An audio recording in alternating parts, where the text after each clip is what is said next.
friends, welcome back. I'm Christine with a K. And today isn't so much about a conversation you need to have with your parents, but it's actually something that needs to be done.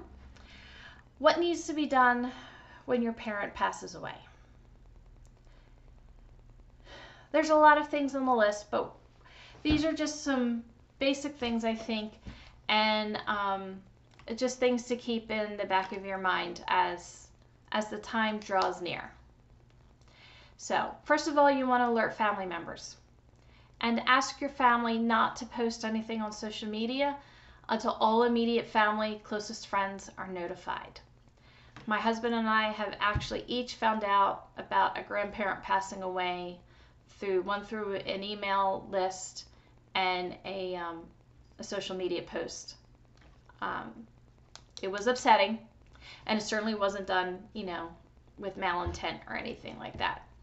The assumption was that everybody already knew when those messages went out. So it does happen, it can happen. So just ask people to hold off for a period of time until, all the appropriate people are notified. Call the funeral home if one has already been selected. And when you call them, they're gonna want to set a time to meet with you to discuss the service. So that's where you'll go over whether it's traditional burial or is it going to be cremation. You can order flowers typically through them. They usually tend to work with a florist, and so they have a binder of all available arrangements. So you can kind of do like a one-stop shop, for lack of a better word, everything at once, which is kind of nice.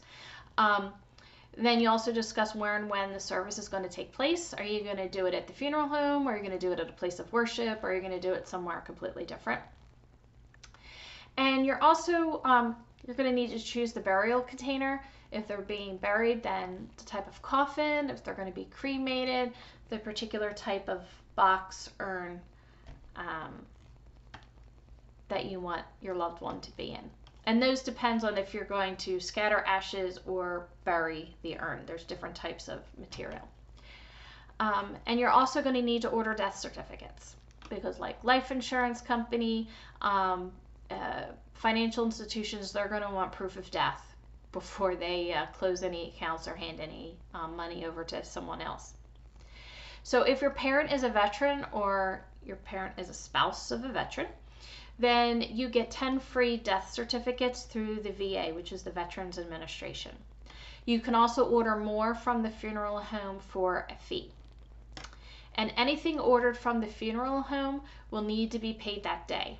So make sure to ask the funeral home when you schedule your meeting, ask them what type of payment they accept. Do they only accept credit card? Will they accept a check? If you are going to be relying on life insurance money to pay for everything, like you don't have the credit to like put it on a credit card, you need to talk to them ahead of time so that way you're prepared, and then they can work with you appropriately on that. If you're going to have a religious leader participate in the service, make sure you set up a date and time to meet with them to discuss the type of service that you want and where is it going to be held. Are they willing to do the service in a funeral home, or do they prefer to do it in their place of worship, or where do you want it to be? And usually at least in the Christian faith, most pastors will go anywhere that the family requests. That's been my experience. Someone's going to need to write the obituary, and you'll want to submit that to a funeral home for placement on their website. Newspapers charge a fee. I think it might be per line to place an obit. So writing an obituary is a task that you could pass off to a sibling, or like one of your siblings, or maybe your parent's sibling, or somebody else in the family who's really enjoys writing and just asks you a few questions, and then they could put something beautiful together. But the way we did it was I wrote it and then submitted it to the funeral home. They put it on their website and they sent us the link to my mom's obit, and then we forwarded that to all of the family and friends because that had all the information about the service in it as well. So, and nobody complained about it not being in a newspaper. The website was perfectly fine. You want to decide. You're going to need to decide if family or friends are going to speak at the service. Are they going to give a eulogy? Do you want someone to read any particular scripture or poem? Psalm 23 is very popular to read at services. Do you want somebody to do that? Or is it you just want the pastor to do that, or the religious leader? And also you'll need to choose music. Like if it's going to be held in your place of worship, are there particular hymns, songs that you want played? Is there going to be a visitation prior to the service? That's where family and friends can come and pay their respects. If so, where are you going to do it and what time? Are you going to do it at the place of the service, a couple hours ahead of time, or is it going to be somewhere else? Will there be a gathering after the service? And is this gathering going to be announced to everyone who's in attendance at the funeral, or are you just going to let select people know? We just let extended family know through a social media thread a private social media thread we had going, and then of course close family, friends, and family from out of town and everything. We told so they could come back to my sister's place. We didn't announce it to everybody in the church. We just only let select people know, and it was still 90 people there. I have a big family. So where is your after service gathering going to be? Are there going to be food and drinks? And if there are, you need to choose a caterer and a menu. And then you also want to make sure you have enough tables, chairs, seating available, and the time frame. When is it going to happen? And is there a particular time that you want people out? Especially if you're having it at somebody's house. Photos. Do you want photo boards at the service? And who is going to be responsible for making those? This is a great task to delegate to somebody. I know my brother-in-law printed like 400 pictures, and my sister asked for help from extended family to help put the boards together. And I think one of our cousins and I know one of our aunts came and spent some time helping my sister and brother-in-law put the boards together. So that was a huge help, because it can be very emotionally draining and overwhelming. So that is definitely something that, you pick a trusted friend, a trusted family member, you can hand them the photos and you say, go to town, make this pretty, make this something that mom, dad would be happy with.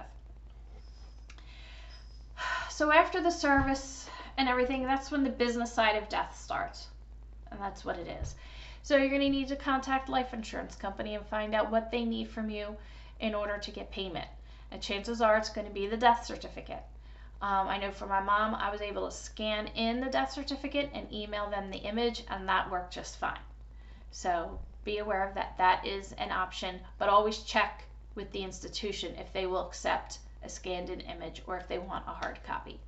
And the minimum amount of death certificates I think you want is 10. You might even want a little more than that, because you just never know who is going to require one.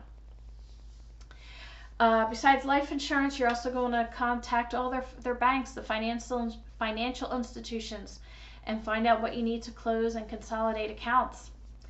That's what my dad and I did like about a month or so ago. Is we met with my parents' financial advisor, provided him with a death certificate, and he had the forms to fill out to take my mom's name off accounts and just put everything in my dad's name and consolidate multiple accounts into one, and then excuse me, and then update beneficiaries. So those things are very important to do. And depending on your institution, it could be done very quickly or it could take a lot of time. So you just need to pace yourself and just need to be aware of that. Contact the lawyer who drew up the will and ask them if there's anything specific that needs to be done or specific people notified for any particular reason. And if you have any questions with any part of the process, contacting the lawyer is a wonderful idea, because they can let you know who's allowed to ask you for a death certificate and who's not, that sort of thing. You're going to need to call Social Security Administration to report their death, so that way if they're receiving Social Security payments, they will stop. You're also going to need to contact their County Voter Services Department and report the death. This is my soapbox item. It is the best way and the quickest way to have their name removed from voter rolls. It's something that nobody ever thinks about, but this is how voter rolls can be updated. And at least in my state, just because a death certificate is issued doesn't mean it's sent to voter services. It does not happen in my state. Family has to contact voter services. So just be aware of that. If your loved one lived alone, you need to contact, and they lived in an apartment or an assisted living facility, you need to contact the landlord and obviously, the home management, and find out when their apartment/room needs to be emptied. And if they own the home, if they have their own home, check with their mortgage company to see if there's a balance owed. And you need to disperse belongings. You could set a date and time for friends and family to come and take items that they're interested in. Be sure to let immediate family go through the items first. Okay, so that way, immediate family, closest friends get dibs first on things before you open it up to other people. This charm you see right here, it's footprints in the sand. That little saying. It was my mom's. I wear this every single day. You could do an estate sale, and then anything left over gets donated or is offered on, like in our area, we have these buy nothing groups, or like a free Craigslist type of group. And you're going to need to make sure that the home is clean, whether it's an apartment or a house. You just want to vacuum, dust, make sure the bathrooms are clean, make sure all the trash is removed. So that way, especially if it's in an apartment building, it's easier for the landlord to switch it over and then be able to rent to the next tenant. If you're selling, make sure you talk to a realtor and discuss the best way to show the home. Should some furniture stay, or is it okay to show it emptied? And if you're the power of attorney or executor of the estate, you need to check with the lawyer on how any monies received from the sale of property and the bank balances should be distributed.